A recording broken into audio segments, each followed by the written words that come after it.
You're set to see your email address on your Instagram account. Now open up the Instagram app on your iPhone or Android. It works the exact same. There are two different places to check that email. The first one is tap on your profile at the bottom right and then edit profile. Now, if you have a business or a creator account, you will see an email address at the very bottom, contact options. You can tap on that and you can see business email address. Now, you might have something in here, and if you did, you can always update it or check it to make sure it's the correct email. However, if you don't have one in here and you just wanted to check the general email associated with your account, it is in a different spot. Let's go back out of here, all the way back.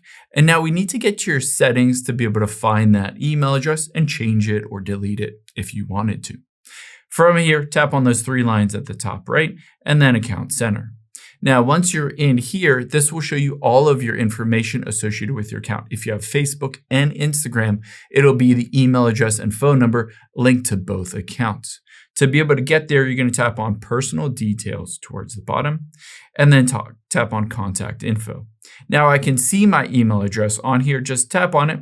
You can change a couple of different things. You can see this is associated with Facebook as well as Instagram.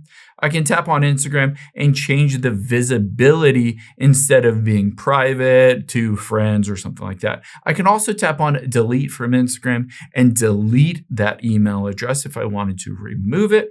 But I can also just go back out of here, back again, and tap Add New Contact if I wanted to hit Add a New Email Address on here and then essentially update that email address. I can do that as well for two-factor authentication or to get codes if I forgot my password, etc.